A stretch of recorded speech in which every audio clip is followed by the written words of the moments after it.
Coming to you live from Radio Cayman Studio. For the record. For the record.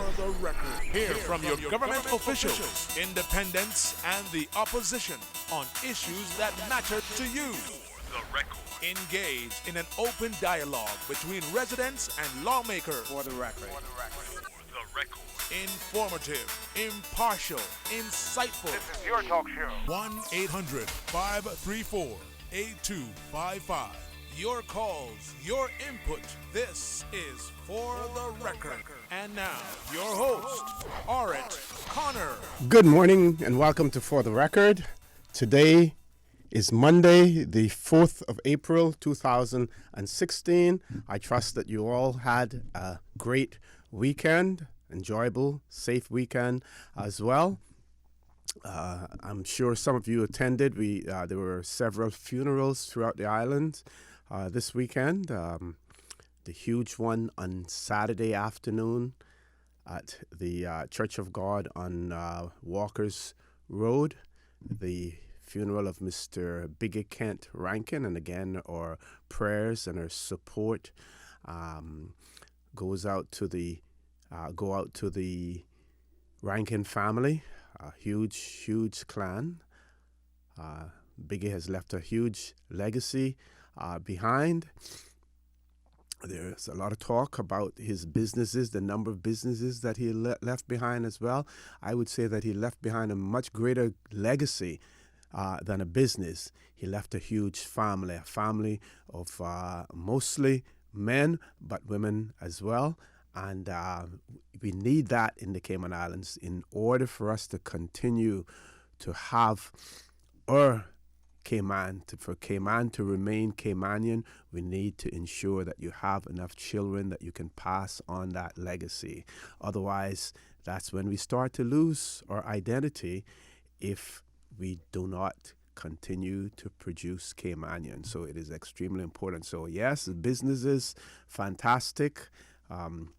It ensures that his family has the financial support and security that they need, but having that huge family and continuing that legacy of the Rankin family is even more important in the Cayman Islands with a population of less than 60,000 persons as well. And there was also a funeral in East End as well, the young man who was killed in the motor vehicle accident a few weeks ago as well. So again, our sympathies go out to those families and any others who may have suffered some sort of bereavement or other issues over the weekend as well. I want to thank you for allowing us into your homes, into your places of work, into your vehicles as you traverse the roads of the Cayman Islands. Of course, Radio For the Record is a show produced by the staff and management of Radio Cayman, and it is geared towards keeping you abreast of issues as they arise and play out on the local, regional, and international scene.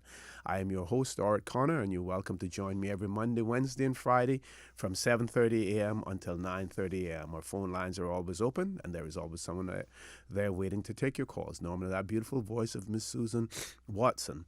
You can call us on our toll-free number provided courtesy of Flo. That toll-free number is 1-800-534-8255. You can also call us on 949-8037 and a 949-6990. Alternatively, if you don't want to talk on the telephone, you can email us at For the Record. That is one word, For the Record, at candw.ky. And of course, For the Record would not be possible without the support of our loyal sponsors. For the Record is brought to you by Caribbean Alliance Insurance Company Limited. Tomorrow secured. Call them on 949-9744 or visit them at Alista Towers. Also, Seaboard Marine with 35 shipping routes, including from Houston, New York, Miami, and Jamaica. Visit seaboardmarine.com for shipping schedules and more. Seaboard Marine, shipping shore to shore. Also, For the Record is brought to you by Fidelity Bank for all of your banking and pension needs. Call or visit a Fidelity branch today for all of your financial and pension needs. Before I introduce my guest this morning, I just want to mention For those of you who love to read, we now have the release or partial release of some of the tempura documents. And only yesterday, huge headlines in the newspapers. Panama Papers, Mossack Fonseca leak reveals elite tax havens. Just Google Mossack Fonseca or the Panama Papers.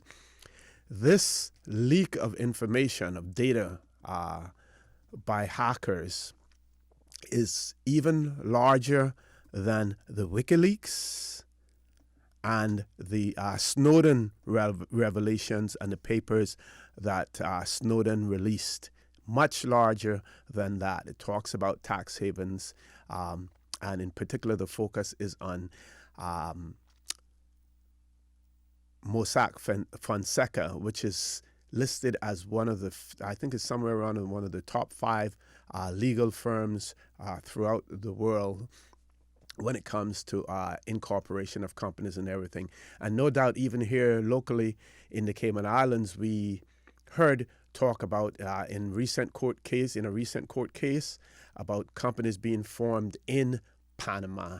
Mossack Fonseca was the premier, or is the premier legal firm in Panama for incorporation of companies, providing shell companies and everything. So read that. It is huge. No doubt the Cayman Islands will feature somewhere in it. We haven't seen that yet. I'm hoping that at some point in time when all of these papers are put online that you will be able to do a name search and bring up the Cayman Islands and see what it is. We know that the British Virgin Islands have featured prominently in it, and a small island in the Pacific as well, I forget the name now, has also featured prominently in it. So we'll need to see whether or not there is any feedback about the Cayman Islands there as well. But if you get an opportunity, if you're interested, then read that. Google Panama Papers or Mossack, Mossack Fonseca, Fonseca. And with those words, I would like to introduce to you this morning none other than the Honorable Tara Rivers, Minister responsible for Education, Employment, and Gender Affairs. Minister Rivers, good morning and welcome back to For the Record. Good morning, OC, and thanks for having me, and good morning to your listening audience. Good morning. Hate to wake you up so early in the morning, but you're accustomed to that, by now. There's so much that we can talk about this morning as far as education is concerned. But before we go to a commercial break, which is going to probably be in another 5 minutes, you can give our listening audience a tease and an example of some of the things that we're going to be discussing this morning. It is basically wide open. It's not one specific topic that we'll be talking about. No, exactly. And it's just me and you today, OC. Just me and you, basically talking about a number of issues. And of course, looking forward to hearing from your listening audience throughout the course of the morning with any calls or questions or comments that they'd like to make. But I'd like to kind of touch on something, I guess, that covers all of the subject areas that fall under the ministry, starting with the culmination of Honouring Women's Month, which we know just wrapped up in March. So touching on some of the highlights of that month, and in particular, discussing in brief the Convention on the Elimination of All Forms of Discrimination against Women, yes, which has been now deposited with the UN. So talking a bit about that, also talking a bit about some employment initiatives, and I think just giving the public a reminder of kind of some of the key work that's been happening since we took office in May 2013, and kind of plotting the trajectory since then to where we are today. I think it's important to do that kind of on a regular basis, it seems, so people will understand the path that we've taken and the work that we've been doing and how kind of methodical the approach has been. So I'd like to kind of talk some about that, and of course discussing any comments or concerns, questions in relation to the recently released the report on the Interministerial Committee on Employment, which has been used, or up until this point really, by the government to help inform some of the employment initiatives since that report was actually completed, most notably the Ready to Work KY initiative. and also talking, I guess, briefly about the education space if we do have time towards the end. And so yeah, we'll see where we get to. We'll see what the audience wants to talk about, and of course, you and I, I'm sure, will have a very lively conversation throughout the morning. Yes, just like the Grover Washington song says, just the two of us today. The two of us. Folks, I want to remind you that you're listening to For the Record. I'm your host, Stuart Connor, and my guest in the studio with me this morning is none other than the Honorable Tara Rivers, Minister responsible for education, employment, and gender affairs. Please stay tuned. For the Record, we'll be back shortly.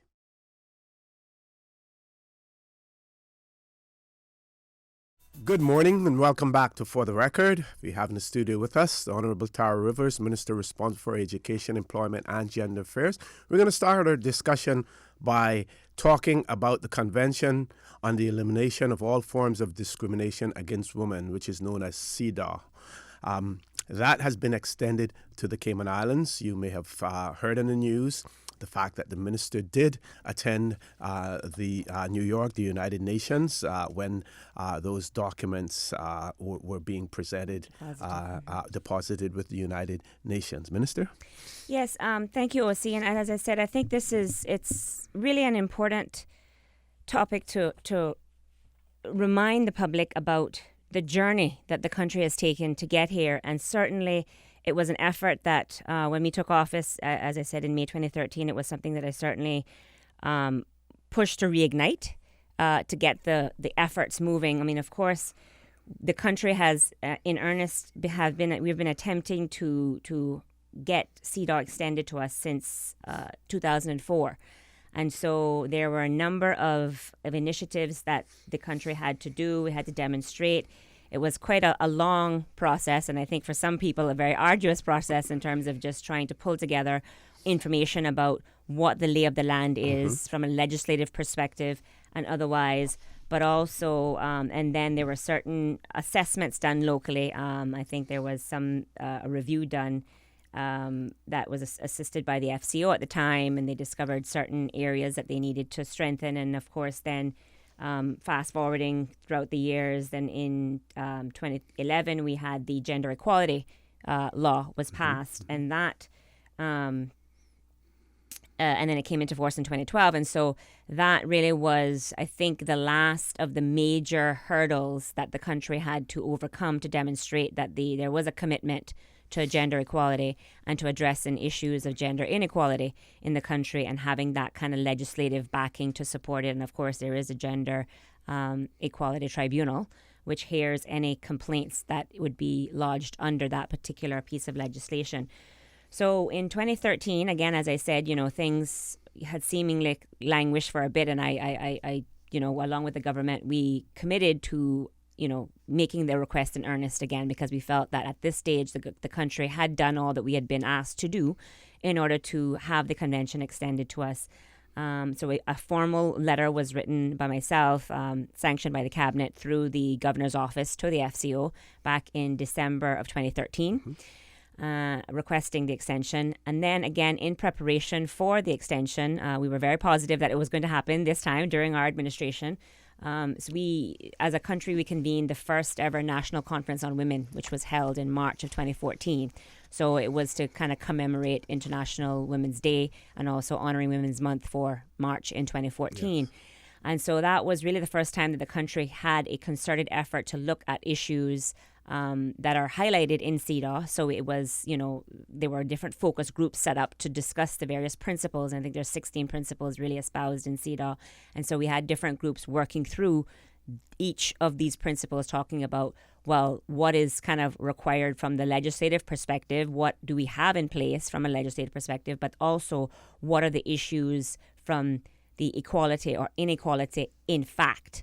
So there is whereas in many instances, the participants recognize that, we do have a stronger legislative framework. So, for example, we have a domestic violence law, which is much more robust than was previously, where it recognizes issues of violence against women that go beyond just the physical. It also encompasses, the psychological and violence in general, domestic violence in general, as it relates to psychological, financial, emotional, and other forms of abuses. But there were still concerns about the reality of the situation. And so how can we address some of the reality in terms of the concerns, in fact, as it relates to gender issues and gender inequality. And likewise, as it relates to employment, there were some concerns about, discrimination in the workplace, women, pregnant women, etc. And so there were a number of other areas, as I said, women in healthcare issues and a number of issues that were discussed. And so we do have a report that is readily available on the ministry's website, and we made it public from the get-go.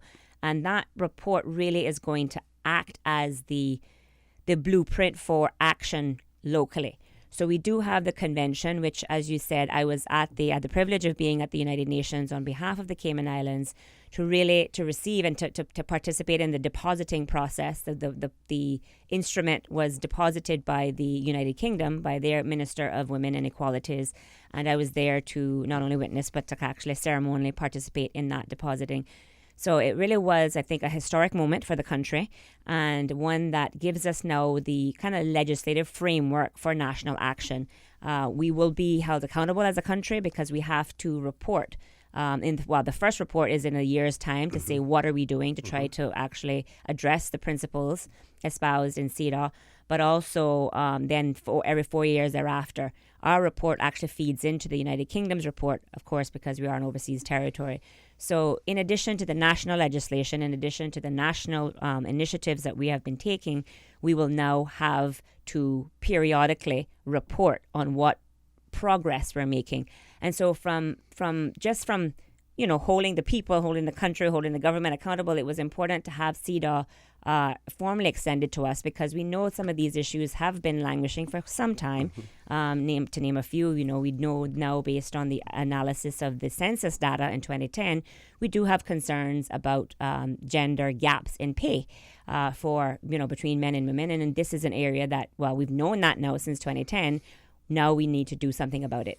So Minister, once those instruments were deposited in the United Nations, it basically came into effect immediately. After that? So on the 16th of March is when the actual deposit took place, and so it came in force on that same day as well.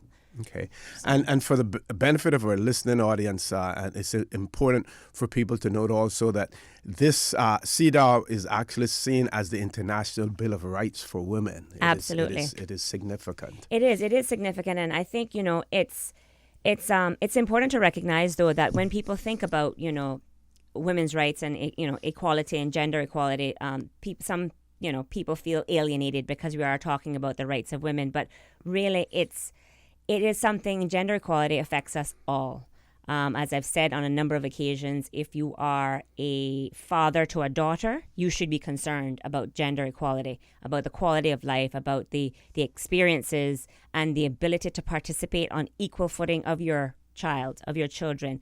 If you are a brother to a sister, you should be concerned about gender equality, about the experiences of your siblings as it relates to their equal participation in society.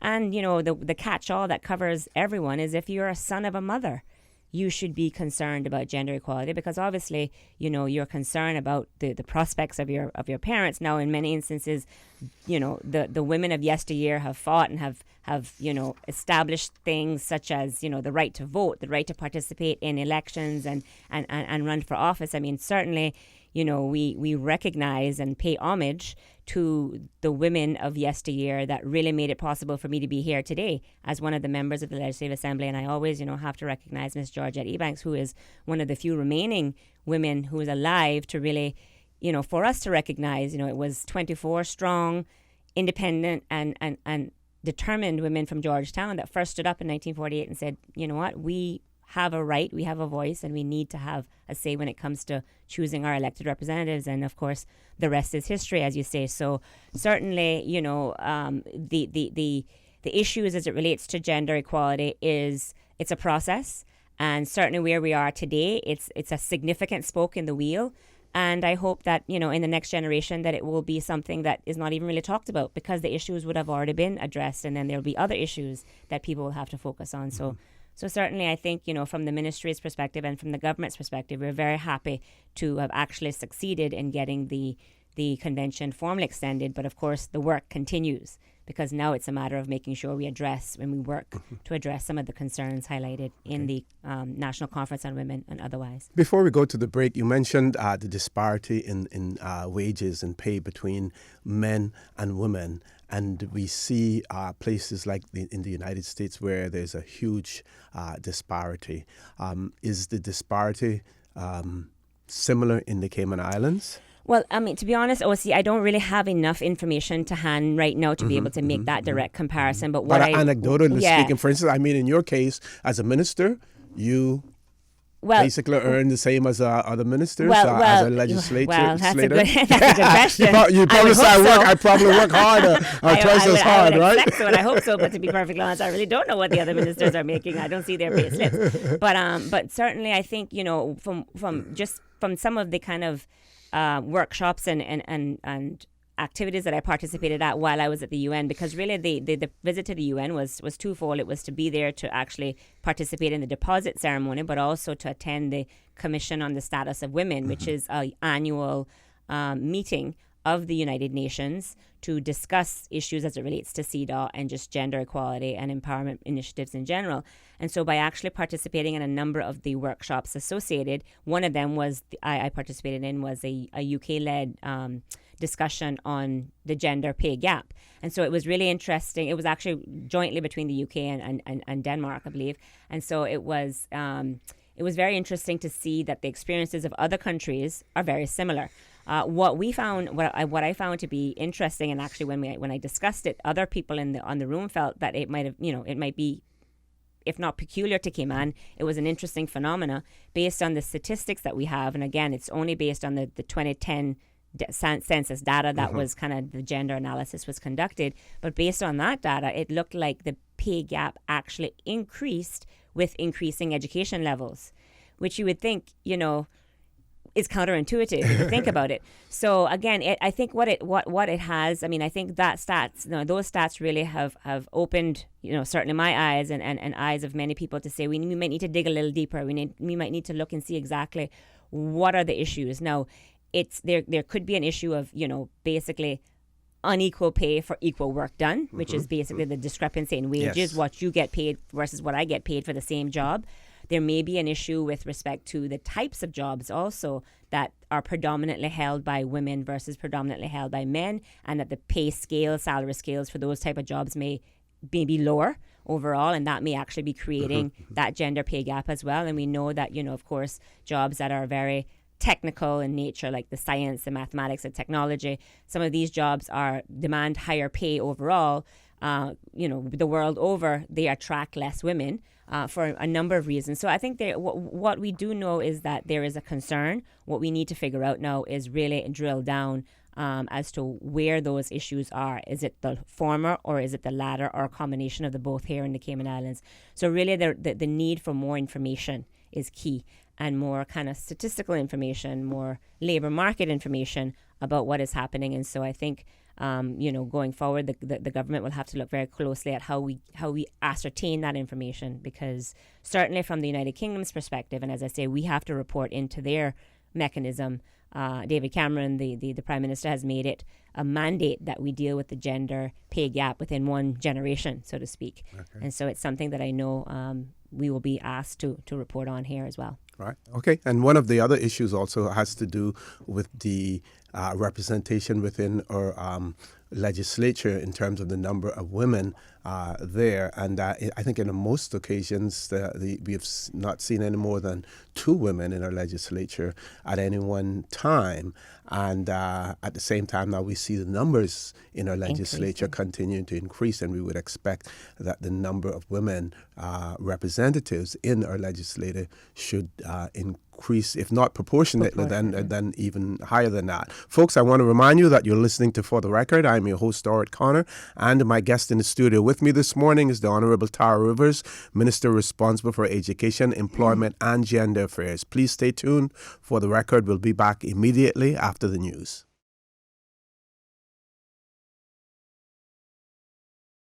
Good morning and welcome back to For the Record. I'm your host, Orit Connor, and I have the pleasure of having in the studio with me this morning the Honorable Tara Rivers, Minister responsible for employment, for education, employment, and gender affairs. As the Minister mentioned earlier, she will also welcome calls from our listening audience throughout the course of our discussion. And I want to remind you that you can call us on our toll-free number provided courtesy of Lime. That toll-free number is 1-800-534-8255. You can also call us on 949-8037 and 949-6990, or you can email us at fortherecord, one word, fortherecord, at candw.ky. Minister, I think we'd like to move on now to talking about employment initiatives and those initiatives, and we can give our listening audience a little historical perspective as well, and we'll go back from May 2013 until present, so they can see where we've come as far as employment initiatives are concerned. Certainly, OC, and again, thank you for that, segue as well, and as you said, certainly welcoming, your listening audience. If they have any questions at any time, please feel free to give us a call. So, again, taking us back to May 2013 and when we took office. So one of the first things, and I mean, you would recall actually from the campaign, even before, we took office, and certainly before I took on the responsibility of minister in this area, one of the things that we were really concerned about, and I think at that time, was issues as it relates to unemployment, issues as it relates to the machinery that government had to address unemployment, one of them being a key vehicle, which is the National Workforce Development Agency. And so during the campaign, I spoke very directly and passionately about certain changes that I felt that needed to happen, the government felt needed to happen. And so one of the first agency that I visited when I took office was the National Workforce Development Agency, and during my tour of the various departments and agencies that fall under the ministry. And it was because I wanted to get a good feel as to where they were at. And given, during that time, during the conversations with the staff at the time, the agency, first of all, was a relatively young agency, being just established in May 2012. And it was, I had a skeletal crew, so to speak. I think there were only 4 persons that were hired full-time at the time. And so it was very interesting to see what was there, what they were doing, what their mandate was, what they were expected to accomplish. And so certainly from just having the conversations with the staff at the time, looking at the staff structure, looking at the expectations, looking at the fact that this agency had to have a very critical role in liaising and working hand in hand with private sector as it relates to employment opportunities. The government felt it was necessary to, very early on, convene what was considered to be a National Workforce Development Agency task force.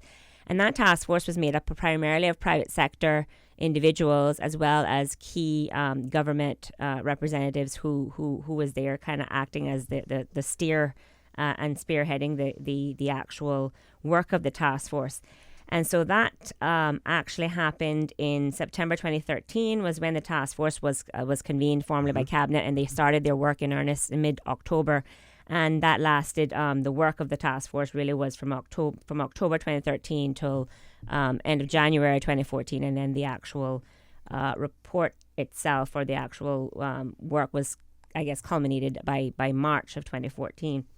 Okay. So at that point, from that report, a lot of initiatives have come out of that report. And what we did, again, the emphasis of the government is not about doing reports for reports' sake. It's about doing reports to inform action. And that is exactly what has been happening. And as the recommendations were being brought forward by the task force, action was taken by the ministry, by the NWDA, to implement those actions. And so, because again, we've heard and we continue to hear some concerns people have expressed about the NWDA and the way that I guess there still seems to be a bit of a disconnect between what people expect and what the agency is able to deliver. And so what we're trying to do is to address some of those disconnects as well. Mm-hmm. But certainly that took place over that period of time. And then what we've asked is actually for there to be an internal audit report to determine what has happened with respect to those recommendations. And we received that report in December 2015. So fast forwarding a bit forward to say 90% of those recommendations have actually been put into place.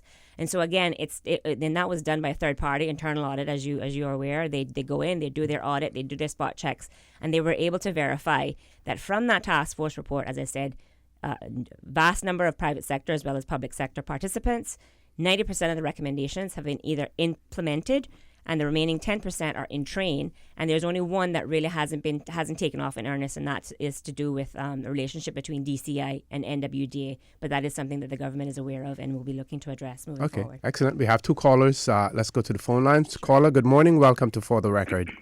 Hi, good morning. Good morning, OC. Good morning, Minister, Honorable Minister. Good morning, ma'am. How are you? Oh, great. I was driving along the road, so I was not able to call you until I reached home. But I wanted to, I know history may not have been so kind to the minister to have so much written down about the whole journey to CEDAW. But I want to remind the minister, and just to tell her the part that was played by the Honorable Edna Moyle and myself leading up to the, for us getting CEDAW. In 1995, as you know, the Honorable Edna Moyle brought a motion to set up the Women's Affairs Office. And then, at the time, the Cayman Islands, for the first time, developed what we call the Women's Affairs Ministry, Sports, Culture, and Youth Affairs. I happen to have had the pleasure then to be the permanent secretary, the first permanent secretary of the Minister of Women's Affairs as a woman, and was sent to Beijing, where they had the fourth conference of women, and from there they used CEDAW, which was then, to develop a platform for action. And I think that had a lot of influence, modern day influence on where we're to go. On coming back, I then asked, the recommendation from UNESCO then was for us to get a lady by the name of Magda Pollard, who was quite big, had a big name in the Caribbean on women's development. And she came here and did a report. Now, that report should be somewhere accessible to you, Minister, to know exactly what really happened. I don't have a report because I left it there. I know she's still living in Guyana. And Marlene Connolly was working at the time.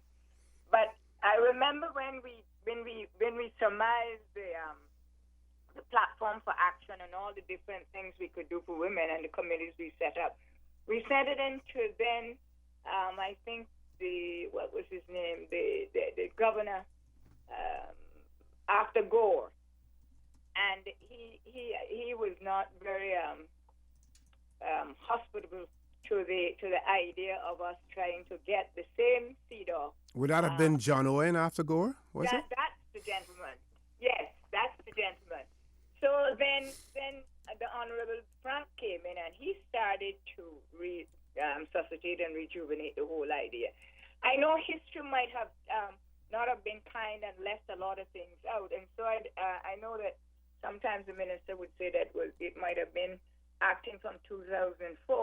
But from 1995, this whole quest for this has been on the table and has been, acted by other people. I had the privilege of just being, because I had to go with the United Kingdom contingency, because remember we are not an independent country, right? And we worked for 10 to 15 days on the platform for action using CEDAW as a guideline, but making the platform for action as a framework for countries to ensure that CEDAW was practiced, or for those who were to have CEDAW accepted.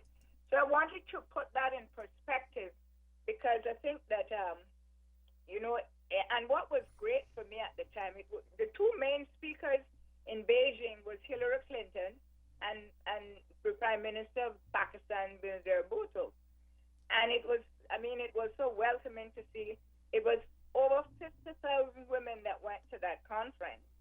And then we had all sorts of women in high places, queens and princesses and all sorts of things, who had an input in the platform for action. And we spent days working on it. And it really revealed a lot to me. And I'm so happy to say, and I thank you very much for following it up to make sure that that it is now part of us. Because if we pave the way properly for women, our society will grow much better. And the families will be more cohesive and much better. And I'm so happy that you are doing that. Thank you. Thank you very much, caller. And those last few words there in relation to women. And when we look at the population of the Cayman Islands and we see that it is dominated mainly by women, that's important. We have one more caller, Minister. We'll take that call, and then you can have the opportunity to comment To on address both. Yes. Sure. Okay. Caller, good morning. Welcome to For the Record. Yeah, good morning. Good morning, Mr. Ocean. Good morning, Miss Tara River. Good morning. Good morning. Okay, I know my topic has nothing to do with what you guys talking now, but it's a big concern Okay. about the children education. Mm-hmm. Because in Easter, I've been to pick up my child report at Clifton Hunter High School. I am not pleased with what happened over there with the children, especially my child. Especially it's a topic where mathematics is, and in my understanding and my opinion, like the teacher, she really don't care what happened. Last progress I went to the school, spoke with the mathematics teacher, sending my child after school again. And the teacher, when I went before last week, to ask what happened with my child, I still had the same report. Hello? Yes. We're here. And she like, your child had to put more effort in the class. But man, I said to her like that, man, I send my child after school with you. When my child finishes school, she go after school with you. In my opinion, my child had to have different report. And she still had the same report for my child. And she's just, well, tell her to get more attention and put more effort and whatever. And this situation is like it's the child's fault. It's not the teacher. And I told her, I am not pleased for what's going on. Mm-hmm. Caller, did you, the teacher, she knows your child personally in both the classroom and in the after school as well. So did she say any more in relation to the child's performance other than she needs to pay more attention? Did she say that in a general sense, or did she point out, was she pointing out that your child has a particular issue when it comes to attentiveness? No, sir. Because Okay. what she answered to me, she don't understand what happened with my child. Mm-hmm. She's doing great in class, Mm-hmm. but she not doing great in her test. Okay. And that is, in one way, it's a good point for me. My child doing great in class, but she not doing well in test. But what happened? I asked my child what really was going on. My child told me about the teacher, like, for example, today. She said, okay, children, get ready for test tomorrow. It's a mathematics test, and she is in year 10. And these things can't just let it go like that. And I know how only one child in Clifton Hunter, I had two. And for Bat or myself, the same teacher is for my two children. Mm-hmm. When the children start to make a mess in the class or start to not listen to her, she just say, okay, get your pencil, everybody going to test now. Those things should not be happening, Mr. O.C. Okay, one more question for you, caller. When there are parent-teachers association meetings, do you attend those as well and express your concerns? I gone over there, but to see how the things going on over there, to see how the teachers, how about the children, like the children, no one speak in front of the teacher because it's something like them is scared of them. Mm-hmm. Mm-hmm. And all these things is my concern. What going to happen with my child? Okay, we'll get the minister to address your concerns. What is important is that you have recognized this, and it is obvious that you're monitoring your child's performance and everything else, which is good, because you're being able to identify what is happening. So we will have the minister respond later to your concerns. So just keep listening to the radio, because the minister will address them. We're going to take another call, and then the minister will address all of the concerns that have been raised. Thank you very much. Next caller. Caller, good morning. Welcome to For the Record. Good morning. Good morning. And good morning to Ms. Tara. I just Good morning. want to ask you a question. There was something out there in the news in regards to the unemployment of like 90% of the people are not up to par with education to, I could be wording it right, correct me, to hold certain jobs out there. If that is so, I was just wondering, since that information came out about this 90% of people here in the island having an educational problem, holding a job here in the Caymans, is there any program going to be put in place that they're going to have adults after evening classes for these people to attend, that they can get themselves up to par to hold a job here in the Cayman Islands? Okay. Thank you very much, caller, for that. The minister has taken note of it. Yes. We're going to go to a commercial break, and when we come back, the minister is going to address the concerns raised by all three callers. Folks, including those persons who called in, please stay tuned so that you can hear the minister's response. For the Record, we'll be back immediately after this commercial break.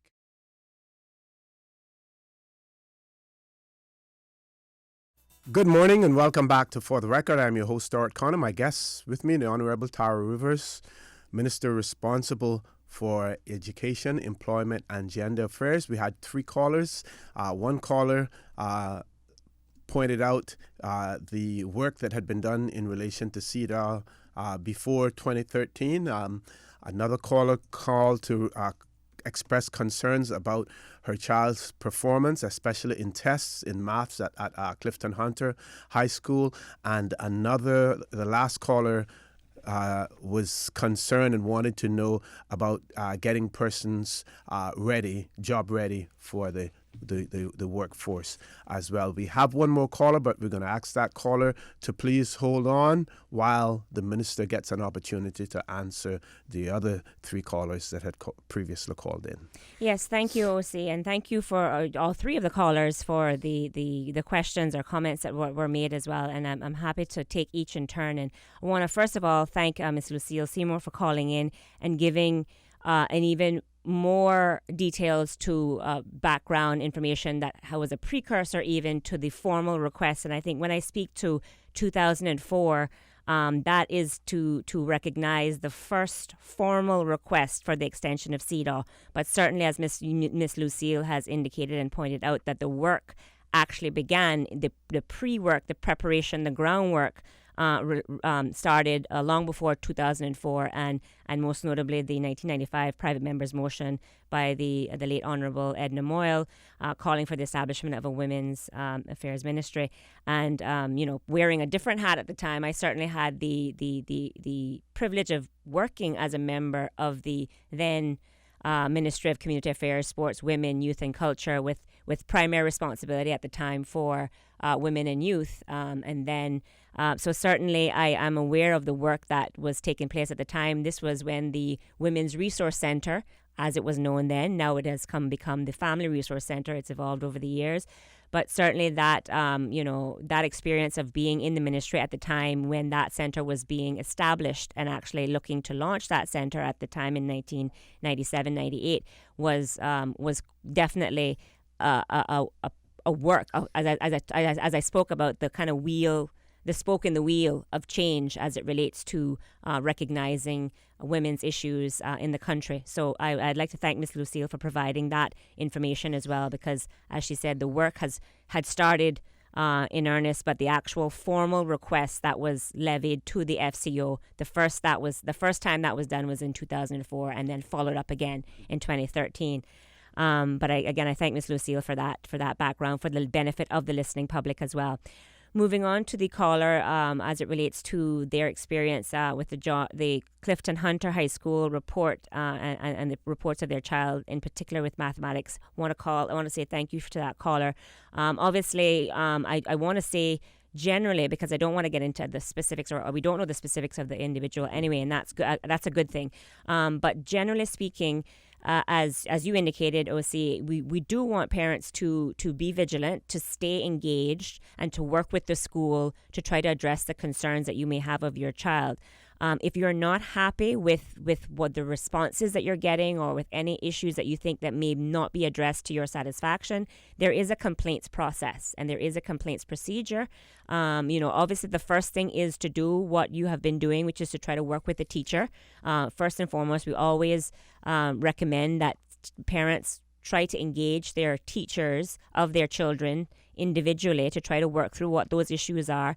But to say, if you are not satisfied, once you have shown and you've taken those steps in earnest, there is then a procedure that you can kind of escalate your complaints. And of course, the next step would be to the leadership of the school itself. And then there is a procedure that can move on up the line if necessary. So I just want to speak to that parent, but also any other parent that may be concerned about these type of things. Certainly, first point of contact is to try to engage with your teacher of your children through PTA meetings, through reporting sessions, and then if anything you can then escalate it on up the line if necessary. Speaking more broadly about why we're focusing on certain things that we're focusing, certainly from the beginning, well, I would say a big thrust of this administration, and even more invigorated as a result of the recent inspections of schools, is looking at teaching and learning and trying to strengthen the experiences of the children through strengthening the teaching and learning capabilities of teachers in the system. We know that we have some excellent teachers in the system who are doing phenomenal work. We do know that we have issue with consistency as it relates to that phenomenal work. And so we're trying to put emphasis on professional development of our teachers. And we now, I think for the first time, since we took office, we have a professional development policy, which is mandatory, where teachers have to do a certain number of professional development hours per year, like any other profession, to stay current with your profession. And there is a big emphasis, as I said, I've said on a number of occasions, on strengthening the literacy provisions, but also numeracy. So we have mathematics coordinator who kind of from a systems-wide perspective, but also we have coaches that work in the schools with teachers to help them to be better teachers of mathematics. Each school has their identified kind of leaders at the school level who receive training, and they in turn act as train the trainer, and they in turn act as training other teachers as well. And so it's about trying to build capacity at the school level. We recognize that this is an issue, especially in the area of mathematics, where it's hard enough to grasp in some instances, much less to teach. And so we're looking to strengthen those provisions, and there is a lot of emphasis on improving the outcomes in mathematics, and one way to do that is make sure we improve the teaching and learning. So that's just one area, one way that we're trying to address that strategy as well. If I could, on that point, Minister, I was talking to someone on the weekend in relation to that, and they were pointing out that they looked at some of the private schools, and yes, you pay more money, much more money to go to a private school, but also included in that tuition is also the ability for after-class work to be done, and other tutors are brought in for that. What do we say, and you can answer this afterwards, do we say to those individuals who say that too much focus is being placed on improving the administrative part of things as opposed to going directly and addressing the needs of the students? So instead of hiring someone to improve the skills of the teacher, why not hire someone to go directly to the students and to teach them? So transferring that money from administrative directly into the teaching process. Well, actually, Ozzy, this is where I challenge your kind of assessment right there. I mean, I think the fact is administrative is one thing, but when you're talking about improving the skills of teachers, that is where you're going to see the benefits not just to the individual child, but to the children as a whole in that class. Because if the teacher is better equipped to actually deliver the curriculum in a way that the children can access the curriculum, then the understanding, the outcomes, the experiences of the children as a whole will improve. So I would challenge that notion that by actually investing in teacher development, you're actually not focusing on the children, because some of the key obviously the key findings in the reports, but also I think the literature, the research will show that, one of the biggest significant indicators of child's performance is teaching and learning, is the teaching, is the pedagogy, the way that the curriculum is delivered. So, whereas the kind of supports or the interventions for the individual child is important too. And I certainly wouldn't take away from the need to do more of that. And we certainly recognize that. And we're trying to find very creative ways to address that on a child-by-child basis. It's equally, if not more important, to actually make sure that the teachers are better equipped to teach, because you're making the impact on the 28 or 24 or however many people, 21 in that class, as opposed to just focusing on the individual. But I think it's a combination of the two. And I certainly wouldn't see investing in teacher training or teacher professional development as being administrative. That's directly related to the experiences of the children. So in moving not briefly, because I think we need to address the concern of the third caller. Okay, I think what we'll do with that, Minister, if we may, we'll take, I think, Susan, do we still have one person on hold? We're going to take that caller's question, then we can go to a commercial break.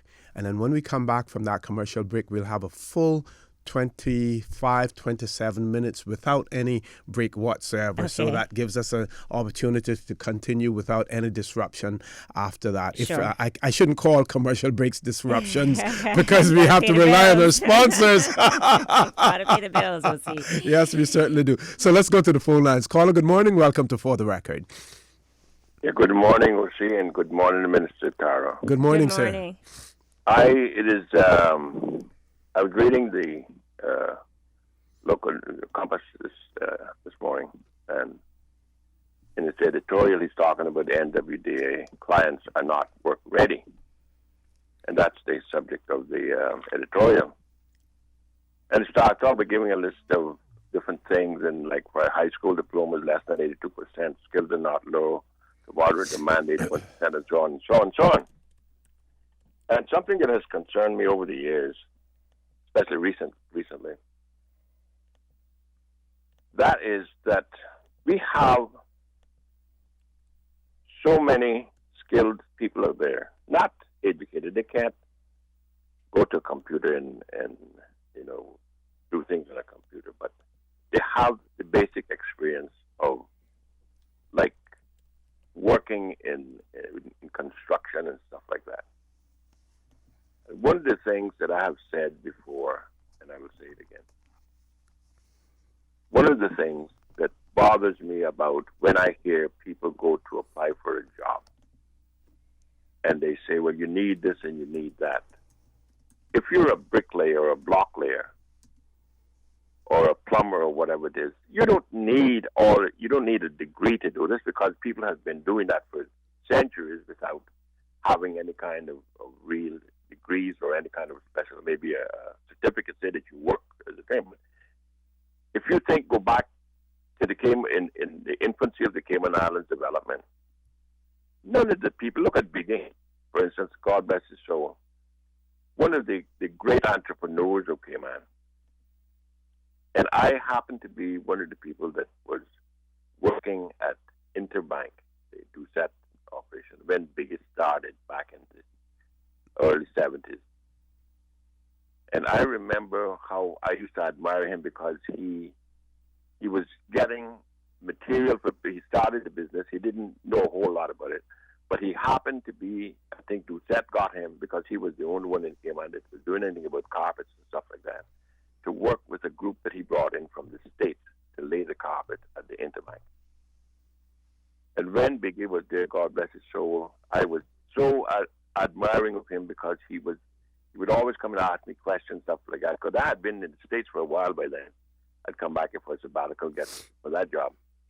And I told him, I said, Biggie, maybe when these guys leave, they got all these tools and stuff like that they might sell them to you cheap that you can use for, laying carpet and all that. God bless him, he did do that, and he began to grow. And every time I'd see what he's done, he didn't have a college degree. He didn't have all it. None of us that were growing up back in them days, that we didn't have. Everybody went to sea. We come back with captains. We come back with chief engineers. Mm-hmm. Opportunity is what people need more than anything else. And if you got a desire and an ambition to do something, you can be successful. My thing is this. It hurts me to see the number of skilled laborers that I see walking around, and the people that were good at what they do back in the day. And today, I look around and I see them out there. Some of them have become alcoholics. Some of them are just giving up. They have lost all hope. Why? Because when they go to these foreign nationals that come here to start the company, they don't have a degree, they don't have a certificate and all this kind of thing to get, because this is what they do, the foreign nationals that run these companies, to keep Caymanians out, people like these skilled laborers, out of a job. And governments, not just this government, but government is going along with it because they said, well, we need this and we need that, we need that. And I'm going to tell you a little story, then I'll finish. You got to do that quickly, caller. You're running out. You have ran out of time, actually. Yeah. But go ahead. I'm going to give you a quick thing here. The other morning I was having breakfast at a certain restaurant. You got 2 bathrooms, ladies and gents. A guy comes in there all the time. I didn't know who he is, where he's from. But I watched him go to the men's room. The door was locked. He turns around. He goes to the ladies' room. I said, what's going on here? That's what I'm thinking to myself. Well, came back. That was locked as well. Somebody was in there. Anyway, I said to one of the waitresses, I said, what's this guy doing? He just went there. Oh, she says, well, when he comes in here, he comes and he changes his clothes in the bathroom. I said, what? He said, yeah, he goes in and changes his clothes and shaves and stuff like that. Caller, you're gonna have to leave us there. You're gonna have to leave us. We have to go to a break at this point in time. But please feel free to call back. At the point. Folks, I want to remind you that you're listening to For the Record. I'm your host, Stuart Connor. My guest in the studio with me this morning, we have the Honorable Tara Rivers, Minister responsible for Education, Employment and Gender Affairs. Lots more to discuss, and we still have one more query that the Minister will be addressing as well, based on the calls that we got previously. Please stay tuned for The Record. We'll be back shortly.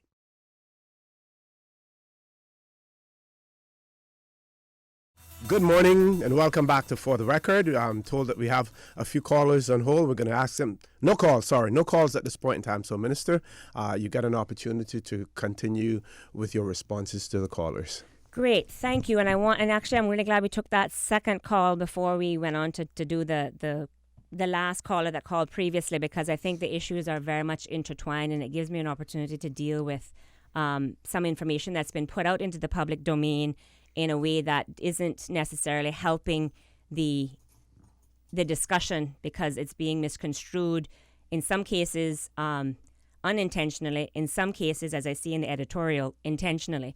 And so I need to address these issues in turn. So to the caller who called and made reference to, I think, the initial report about being 98% of the persons being not work ready. In one of the earlier reports on this matter, if you read the actual assessment and again, I think the concern that we have when we actually look at statistics and we throw statistics out there without the context, you can often portray a picture that is not true. So helping people to understand where this 98% comes from. In one of the reports, I think that in one report, they try to attribute the fact that it's 98% of the persons who ask for help. They specifically said that, but of course, if you don't know what that means, you can kind of gloss over that and make that extrapolation, which seems to be the case, the way that the Compass has has irresponsibly made their editorial in such a broad brush way. So the 98% actually is of those persons who actually were considered to be job seeker extended clients. So those were persons who registered with the NWDA, but specifically registered with the hope and the intention to get some sort of help, service, intervention from the NWDA. So is it surprising that persons who register with the NWDA, specifically with the expectation of hope of getting some assistance, is it surprising that the vast number or majority of those persons would feel that they wouldn't be necessarily job ready because of multiple barriers that they have? The answer is yes. But if we drill down into actual numbers, that actually represents about 130 persons in who were actually registered. So I think the sample that they looked at of those intake assessments were like 130, less than 140 persons. So again, when you look at in actual numbers, it's a very small, not only number, but a percentage of that number. As I said, you would expect that number to be seemingly high because they specifically registered for that service. There were many other persons who registered, who are registered with the NWDA, who don't necessarily register as extended clients, who register as what you call Job Seeker Plus, who are independent job seekers, who don't necessarily want or need to come into the NWDA. They want to just know what jobs are available. So they register to get the benefit of knowing the jobs in the market. And so they act as they would in any competitive market. They see the jobs, they apply for the jobs, and they just want that paper trail. They want that paper trail to recognize and acknowledge that they've actually applied, and that they want immigration to know that they have applied. If in the end that they're not successful for their application, and the application is then taken forward for a work permit, what was worked on and what was done upon taking office, one of the key things that the administration and championed by the ministry was to try to really create this nexus between the job seekers and the jobs available. And so there was the interface between the NWDA and immigration that was launched back in February 2014. They worked very hard upon taking office. Was one of the first tasks that they were given to do was to find a way so we can actually make sure that the decision makers, that is those on the immigration department side and the work permit board side, are aware of who is registered, who is available for work, who has applied for work. So that information has definitely is flowing from in that one direction from NWDA to immigration now as a result of these improvements that have been made. What the report has done is they then went on to try to look at the experiences of those who have registered to try to further improve the systems. So again, putting this report in perspective, under the job seeker survey section, it was at the time in February the surveys were conducted in February of 2015. 678 persons who were registered with the NWDA at the time were emailed the surveys, and the responses received were only 137 responses, so 20% response rate. So of course, isn't the greatest when it comes to the response rate itself.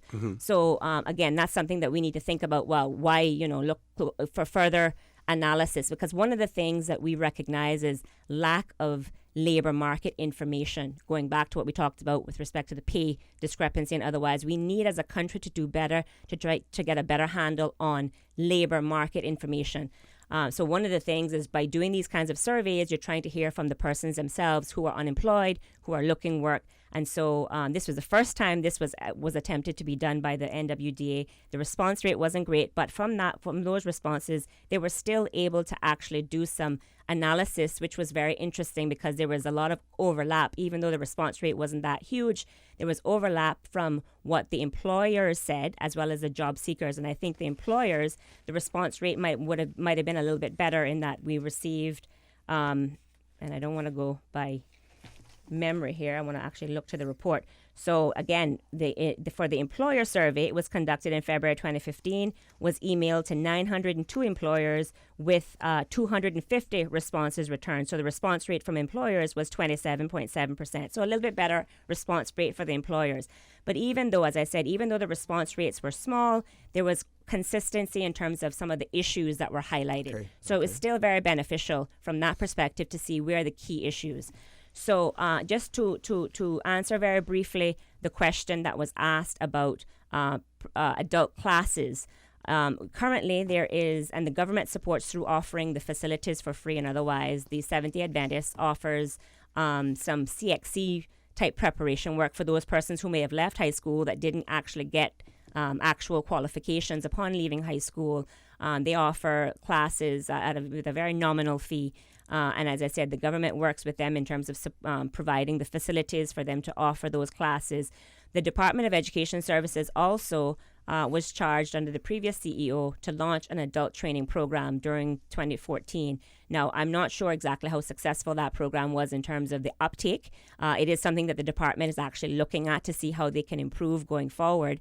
And they're also been asked to look at what is known as the CXC's Second Chance program. And that is a program, again, for persons who may have left school, who didn't actually get any qualifications upon leaving school or while they were in school, but need to have the kind of basic skills to upskill themselves so they can access employment opportunities.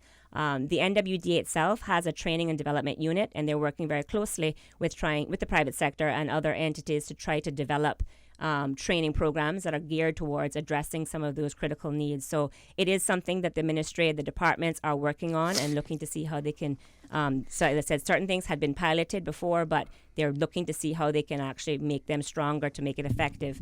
I do want to take a look at this editorial, and I really want to thank the caller who raised the issue of the editorial. So again, this is where, when you just want to create a sensational headline and you don't care about the facts. And I think that's, of course, this is an opinion piece under the editorial. But again, when you are quoting when you are making arguments based on statistics, you should actually make arguments based on fact. It is no longer an opinion at that point. And so the irresponsible way that the editorial has dealt with this gives this perpetuation that 98% of the NWDA clients are not work ready. That is categorically wrong. There is no statistics to support this. It is 98% of those clients whose intake assessments were evaluated, and those are clients who specifically registered and asked for help. Of course, you would expect a higher percentage amongst those people.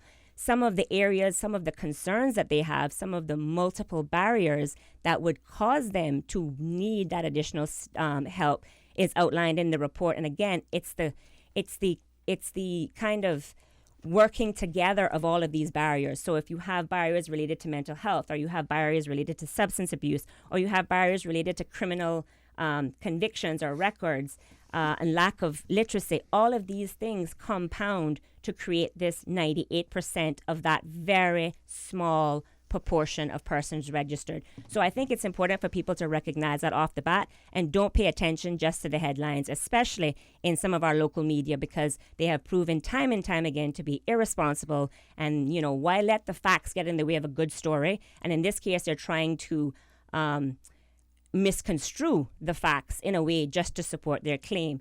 They go on to talk about, the recommendation that I had made and I've been making since taking office, and I've been working towards achieving, and that is the fact that the public needs to know what job availability, what job opportunities are in the market in a timely fashion in order for people to access employment. That is a basic fundamental principle of increasing people's opportunities to become employed, to get, to know the career prospects, and if you are employed, what other opportunities in terms of your career progression as well. This is not some nefarious concept that I have thought up. This is something that is that happens in many jurisdictions. Yes. And this is something that may be new to Cayman because we are used to operating in a very opaque. We're used to operating in a very in an environment where people don't know, and you only find out about a job, especially if it's a work permit renewal. You only find out about this job 2 weeks before the permit is actually being heard. Yes. So, logically speaking, and employers will attest, logically speaking, when you go to advertise a job, if you're advertising a job only 2 weeks before you're looking to fill that job, you have already filled that job. Precisely. And so, obviously, from an employment policy perspective, if you're looking to increase people's opportunities to at least access the information, you need a place to know, to go to find out in a timely fashion. The editorial goes on to say that, I know that this information is provided confidentially to the government. Well, that's great. It's provided confidentially to the immigration department, but this is not. That doesn't help the person who's looking for a job. That does not help the job seeker. And I'm not, and I have never, and I've been very specific with when I speak to this issue. I am not, because I come from the private sector. I understand business. I understand that corporate information, in many instances, it's to your competitive advantage. Certain bits of information, like individual names, individual, data, it's not necessary to have that into the public domain. So I've never advocated for the openness of the business staffing plan in its totality. Yes. I've never advocated for having a system where the company's information can be exposed all in a sundry. It's not about that, and it's interesting to see how certain quarters are trying to again extrapolate what is a very straightforward proposal, which is to say, at any given time in the market, a job seeker in Cayman should be able to know what jobs are available, as opposed to having to register with a recruitment agency overseas, Exactly. or otherwise. And in particular, Caymanians, who've particular. gone overseas and studied and come back and seeking jobs. And of course, if the Compass is editorial, or if they have any concerns about their loss of advertisement as a result of these jobs being posted on the website. We wonder about that. But of course, they have already been assured, simply because, and this is just my little rant here now, they have already had a reversal of their fortunes when the government decided not to advertise with them, but that has now changed. So they're now getting that revenue from that source as well. But this is not intended in any way to impact on there.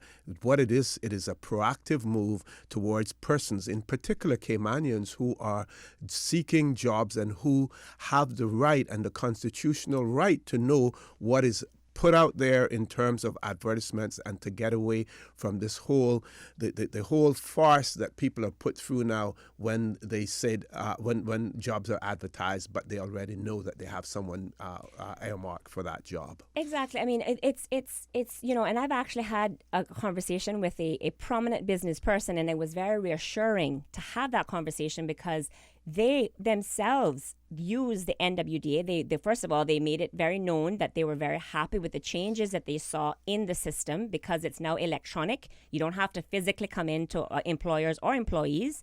You can register online. It is online. Of course, you do have those persons who need the assistance, as the last caller said. Some people may not be technologically savvy. There is that option for you to physically go into the NWDA if you need, but the vast majority are many of the persons who are looking for jobs don't necessarily need to have that hand-holding experience. They just need to know where to go to find out what jobs are in the market. And so the ultimate end goal is having this kind of clearinghouse information where independent job seekers can know exactly where to go to find out about jobs and apply for jobs. And that's to facilitate market information, but also to facilitate job opportunities. And there is nothing nefarious about it. There's nothing untoward about it. It is something that as a country we've needed for a very long time. We have taken steps to do that, first of all, by creating that electronic interface between the NWDA and immigration. But what now needs to happen is the flow of information being done in an appropriate manner from maybe what immigration is already collecting to figure out how to get that information to the job seeker. Because when it comes to jobs and knowing which jobs to apply for, it's all well and good to say the government has this information, but as you said, the job seeker who is looking either as a new entrant to the market, coming back from university or leaving school, who wants to know where do I start to apply for a job, or those who may be, in between jobs, we call the kind of frictional unemployed, who either made redundant or who is actually, had to leave the workforce because of family obligations, or, had, childbirth and it took some time off to raise family.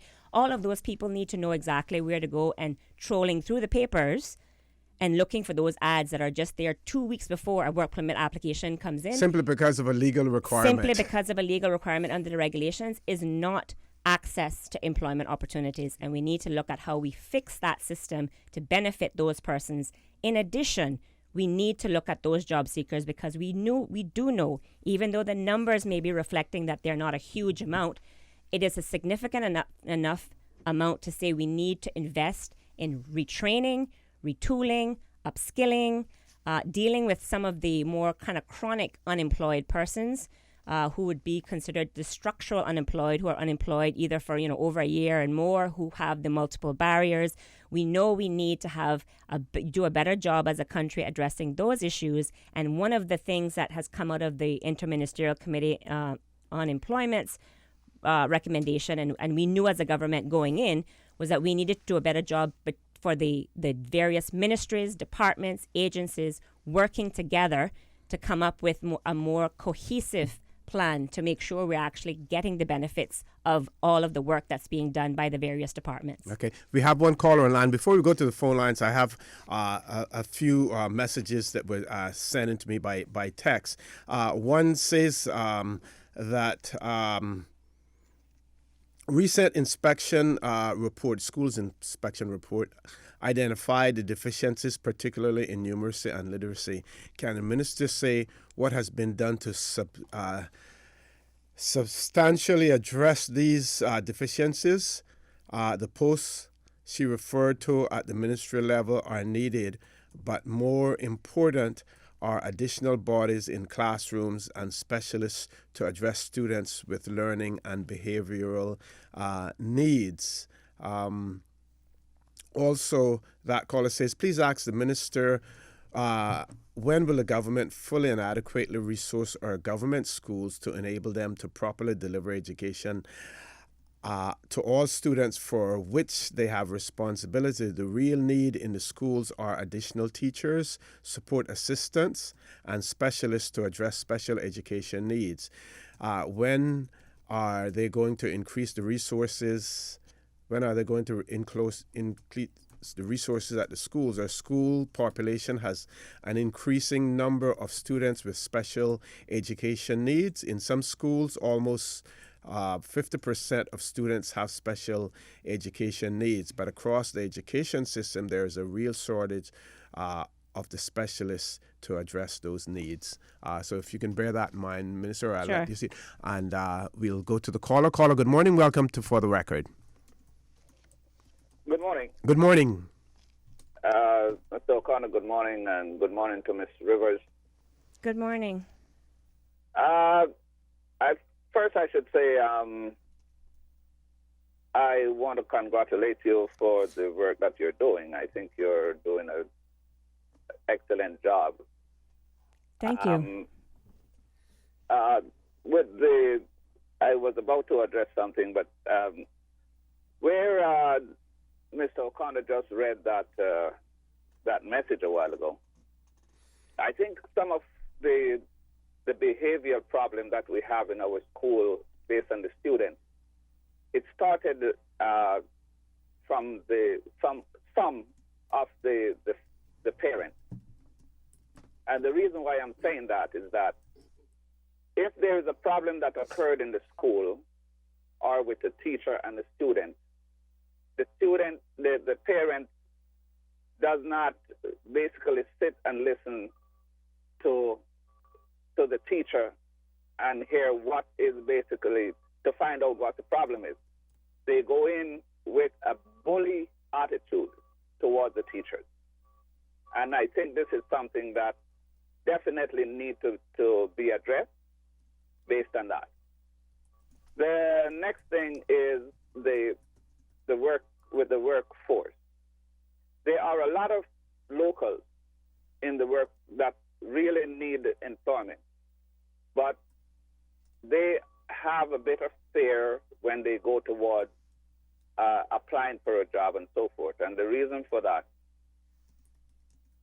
there are a lot of times when you go in for an interview or to get an application, and just the attitude of those employers, it really give you a scare.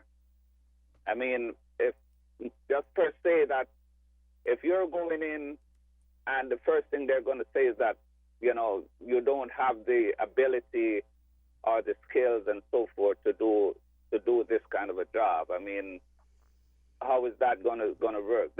You don't get a try.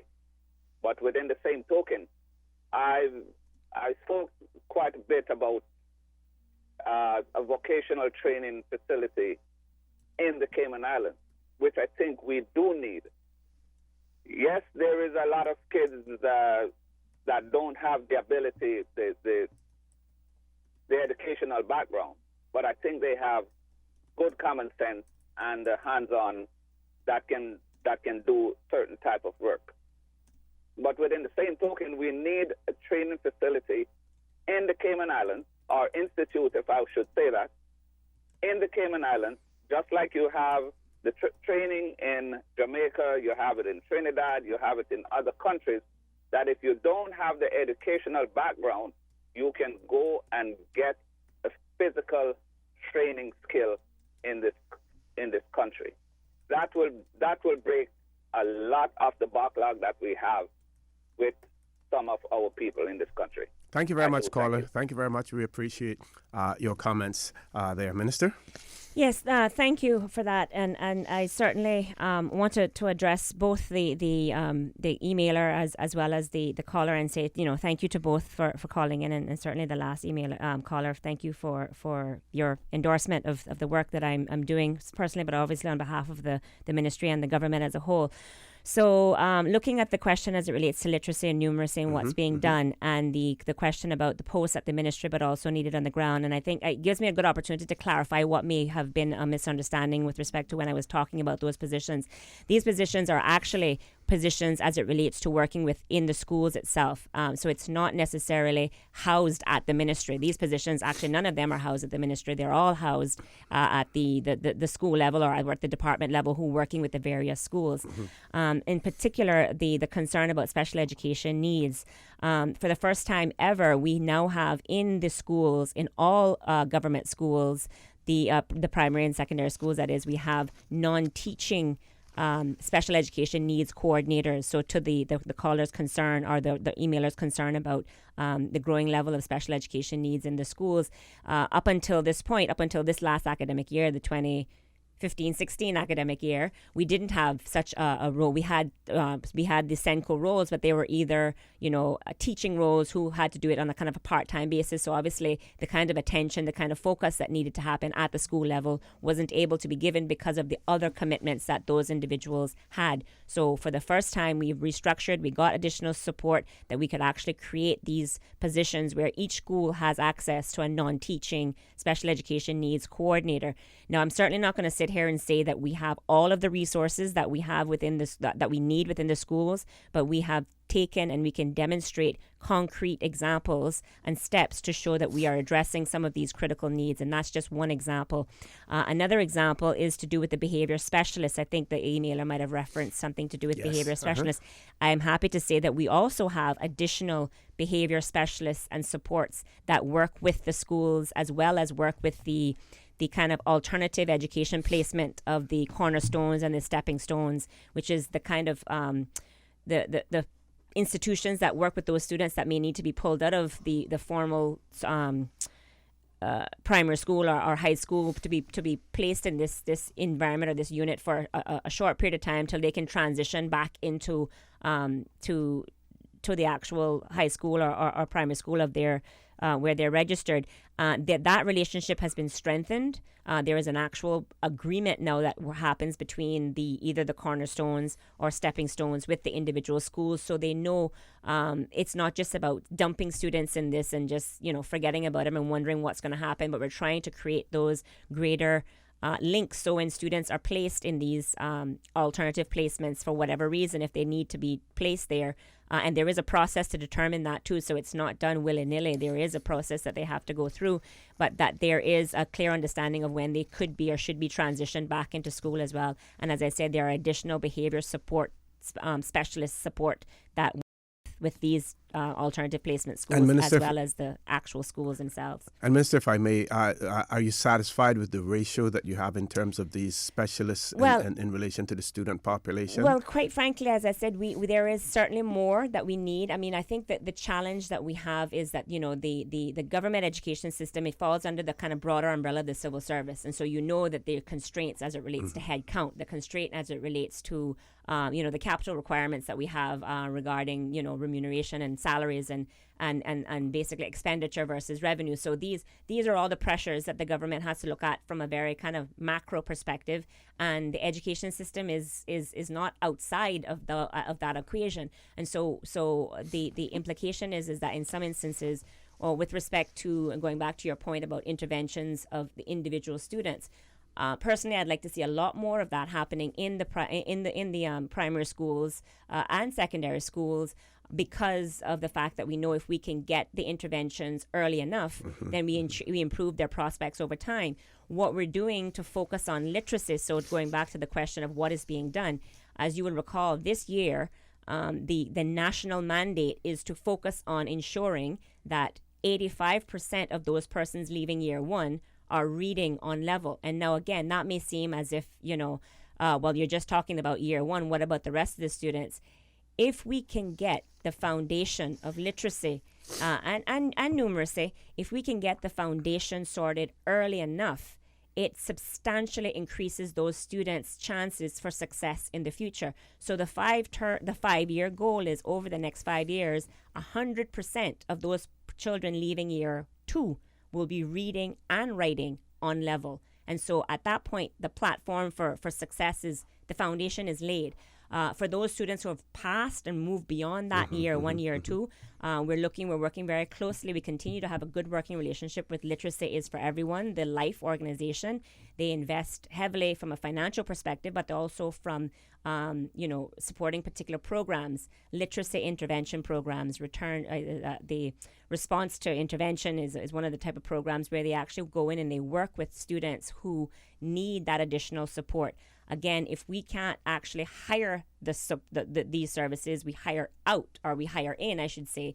So we're looking at finding very creative ways. So when you hear me talk about building more public-private partnerships in education, this is a perfect example of such partnership that's working for the benefit of our children, because we have community volunteers, community organizations that come in to try to help us fill some of these resource gaps that exist in the system. Not to say that we shouldn't be looking to do it over time, but certainly we are taking steps, and we've demonstrated in this academic year we've got additional support specifically as it relates to special education needs, behavior specialists, but it is not something that I think we can just in one budget just completely staff to the point because of these other commitments and concerns. Okay, folks, I want to remind you that you're listening to For the Record. I'm your host, Stuart Connor. My guest in the studio with me this morning, I have the Honorable Tara Rivers, Minister responsible for Education, Employment, and Gender Affairs. Please stay tuned. For the Record, we'll be back shortly.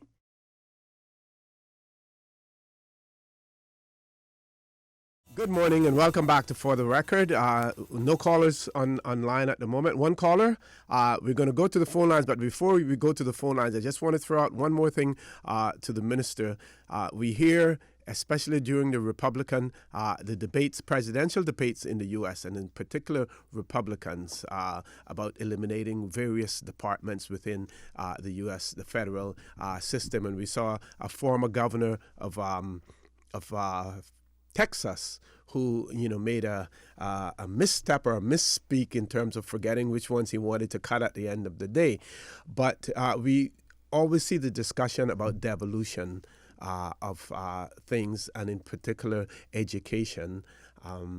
Talk about financial restraints and everything else, and we see so many parents, so many people more concerned about education. Do we ever consider the thought of handing more responsibilities, more decision-making to the communities as opposed to those being held within the departments and the ministries? But that's food for thought for another moment, because I know we have other things to discuss, Minister. Let's go to the phone lines. Caller, good morning. Welcome to For the Record. Yeah, we'll see me again. Ms. Rivers, did you mention earlier that we have a couple of who's doing adult studies during the evening time, and there's a small fee. Did you say something in that respect? I said that currently, if you wanted to do like say, adult education classes specifically as it relates to some of the CXC examinations, so English, math, and I think there are a number of courses that are offered. The Seventh-day Adventist Church offers they actually facilitate the teaching of the courses. The government supports them by actually offering the facilities for free. And I think there is a very nominal fee. I don't know exactly what the fee is, but I know I don't think it's completely free per se, but I know there is a nominal fee.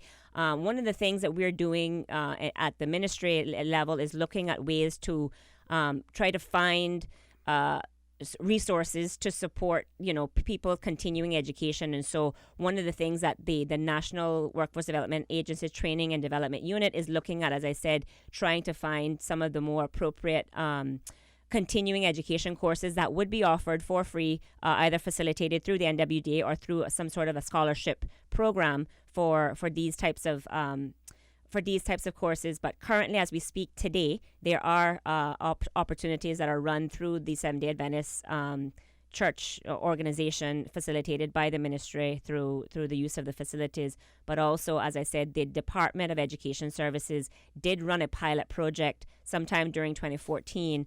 I'm not actually sure what has come of that in terms of the success of the uptake of that program. So they are looking at ways to try to see how they can strengthen that as well. And that was for free. I don't think that was that involved any sort of fee at the time. Okay, thank you very much. Caller, Minister. Hello. We're running out of time now, and since one more minute. very not a minute, but go very quickly. I was just wondering, if we have all these government schools here, why can't we put these standing outside together after evening? Georgetown and West Bay in Georgetown High School for after classes and no charges, because some of these people, if they could pay to go to school, they've been in school a long time, how they would wait until now to go to school. You understand where I'm coming from? Yeah, and as I said, they did. Thank you for that, because I mean, and that's one of the things that the department is going to look at, because they did offer at some point. I think it might have been at the time centrally offered at SciFec. They did offer in the evening time programs during 2014. Again, I'm going on memory here now, and I don't know how well the program was taken up. And I don't think it was a barrier because of cost. I think it may have been other issues why the program didn't, successfully launch. So looking at taking it out to the districts is certainly one thing that they need to look at. But again, it is about facilitating it and who's going to offer it and teach it and whatnot. So just to quickly answer that question as well. Okay, we got one more caller. We're going to take that caller, Minister, and then after that you can respond to that caller and do your finalization, your wrap up, Sure. all at the same time. Caller, good morning. Welcome to For the Record. Good morning, OC. Good morning. How are you? I'm good. How are you? Fine, thanks. I won't take you too long here. Good morning, Mr. Rivers. Good morning. That lady just called. I think I know who she was. I think it's Jan. She asked a question about the programs at the John Gray High School campus that the Seventh-day Adventist Church is facilitating there, offering adult courses. The course price, the cost of those courses are only $100 a year. I happen to be a student there. I'm taking 3 courses in the evening that start from 6 until 8 at night. So for all you listening, Caymanians, please go back to school. Take further your education at that school. It is very inexpensive. It's only $100 a term. You can take as many courses as you can, as many subjects as you want. So just to let you know, the opportunities are there for furthering your adult education.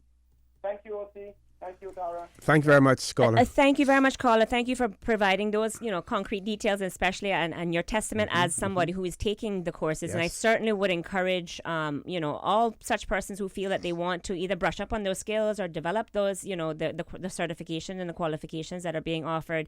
As we heard, it's $100 and it's as many courses as you can fit within your schedule.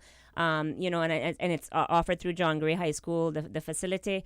Certainly, and as I said, going back to the issue of employment, the issue of unemployment is a very complex one, OC, and there's certainly no one strategy that is going to solve the problems for the various persons who may find themselves to be unemployed. And so the government is trying to take a very methodical approach, and that's why we're doing the kinds of looking at how the system as a whole works from within the system. So the Interministerial Committee on Employment's report and review was looking at the way the system works within themselves to address the issues of unemployment, but certainly looking to work directly with private sector to develop more. And I'm taking me back to the comment that was made by the caller before regarding technical and vocational education and training. There is a specific strategy that is being pursued by the ministry, the government, as it relates to developing and creating more TVET type pathways. So from within the high school themselves, before students leave their compulsory education, we're looking to strengthen those kind of pathways for students who may show an inclination to be technically inclined. And so certainly, the idea of having a training school is something that's been mooted for a very long time. We understand and we recognize that is a long-term goal, but we have some short to medium-term needs, but we can also do some short to medium-term strategies to address those needs. And one of the things that we are doing is we have actually hired a technical vocational education and training coordinator. That person actually works through the National Workforce Development Agency because, of course, the TVET shouldn't just end at high school. It should be continuing on creating those pathways for persons who leave school. But that person's remit is also to work with the schools. And we're actually currently in the process of doing the kind of action planning for the 2016-17 academic year and looking at how we're going to strengthen the kind of educational experiences, the educational strategies. And that person is intimately involved in looking at how we actually build and develop the TVET type pathway for those students. And of course, as I said, so it's answering a number of questions about additional resources and making sure that we have additional resources in the schools and beyond to address some of the pressing concerns that our people are demonstrating that we have. So I hope that, today we've touched on a number of critical areas. We weren't able to go into any one in any great detail, but I hope it's given the country a flavor for the kinds of work that we've been doing, for the type of kind of big picture view that we're trying to pursue. And certainly we'll be able to talk more in short order about some of the actual concrete outcomes as it relates to the TVET strategy. We recently launched an apprenticeship program, a Master Tyler program, which was launched by the NWDA, working with a specific a person in the construction industry, a company in the construction industry. I think it's a 3-year program, but again, at the end of that program, that individual or those individuals who go through the program and they successfully complete would be considered master tilers, and so they'll have internationally recognized qualifications. So irrespective if they stay with that company or not, they'll be able to pretty much, create their path for employment. So it's about trying to create and work towards long-term solutions, not just the quick Band-Aid fixes, because I think the country has suffered from that for far too long. And of course, when you try to talk about real solutions, such as making sure that people in the market know about job availability first, as opposed to having to go to overseas recruitment agencies to find out what jobs are available. Some of these real solutions, of course, you're going to rock some boats and some feathers are going to be ruffled. And I expect that we'll hear a lot more about why this can't work and why it shouldn't work and why it's already there. But certainly, as I said, this should come as no surprise to the country. This is something that I campaigned on. I think it's absolutely critical in terms of information. People, as they say, knowledge is power. If you know what jobs are available, you can either look to apply for the jobs that you think you're qualified for now, given your own experience, given your qualifications, or as a student or somebody looking to transition into something else, you know exactly what you need to do. You know how you need to upskill yourself. You know what you need to work on. You know what are your barriers that may preclude you from getting those jobs. Of course, when it comes to recognizing, and I think it's important to stress, we know that the economy that we have more jobs available in the market than we have local people to fill. I mean, that's a fact, that's a reality. So we will always need persons from overseas on work permits or otherwise to fill those jobs. I mean, in at least the short to medium and possibly long-term future, because we expect our economy to continue to grow. So we're not, saying as a government, and I certainly am not saying as the minister responsible in this area, that we don't recognize the need to have a functioning system where businesses can continue to expand and they can continue to recruit the kinds of talent that they need from overseas or otherwise. This is not about that. This is about saying when we do have local talent, Caymanians, permanent residents, married to Caymanians, anybody that has permanent ties to the country, where we do have local talent who are able to fill those jobs, they must be given the real opportunities to do so prior to looking overseas. That is what our law requires. But the system that we have in place now does not facilitate the actual implementation of the spirit of that law. And any attempt to change that and to ensure that the spirit of the law is adhered to, then some organizations, some publishers want to demonize the minister and the government for doing that. And they believe that that people who call in on talk shows that is anecdotal evidence. It isn't anecdotal evidence, because what people call up on the talk shows and talk about, there are many, many Caymanians and residents who want to say the same thing, but they realize it's not necessary for them to say the same thing because someone has said it for them already. So it is important. Do not ignore those voices that get on the talk shows and talk about things, because a lot of times, the majority of times, they represent the views of the vast majority of Caymanians, especially those Caymanians who are affected by what they're talking about as well. Minister, I want to thank you very much for being here. Of course, time never allows. We look forward to welcoming you back. We see that the Education Bill 2016 will be debated in the next sitting of the Legislative Assembly, and we hope that you will take the opportunity to come back and discuss that with us at some point in time, either during the debate or after the debate. Absolutely, and I look forward to continuing the dialogue with you, OC, and of course to your listening audience, and thank you for having me and having facilitated this robust discussion, and thank you to all the callers as well as those who emailed any questions as well. Folks, I want to remind you that you've been listening to For the Record. I want to remind you that For the Record was brought to you by Caribbean Alliance Insurance Company Limited. Their motto, tomorrow is secured. Call them on 949-9744 or visit them at Alista Towers. For the Record was also brought to you by Seaboard Marine with 35 shipping routes, including from Houston, New York, Miami, and Jamaica. Visit seaboardmarine.com for shipping schedules and more. Seaboard Marine, shipping shore to shore. And finally, For the Record was brought to you by Fidelity Bank. For all of your banking needs and pension needs, call or visit a Fidelity branch today. I also want to remind you that we are our brothers and our sisters' keepers. There is always someone out there who's less fortunate than we are, and I ask you to extend a helping hand to them. If you can't do that, then I suggest you donate to a worthy charity. We always want to consider those who need, not necessarily those who want, but those who need.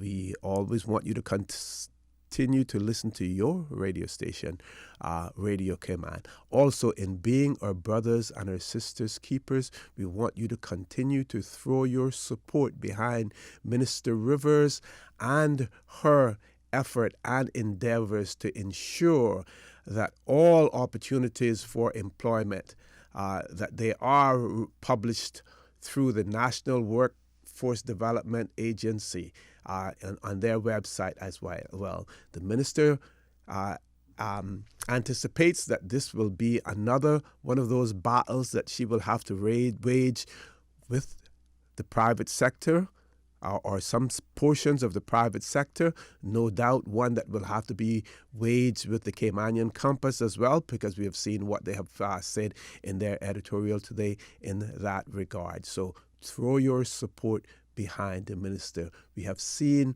within the last few weeks how people power can work. There is strength in numbers. Please join Radio Cayman today. Join Sterling Dwayne Ebanks at 12 noon for Talk Today. Continue to listen and to support your radio station, Radio Cayman. God bless, and may God continue to bless these 3 Cayman Islands. Informative, impartial, insightful. This is your talk show. 1-800-534-8255. Your calls, your input. This is For the Record.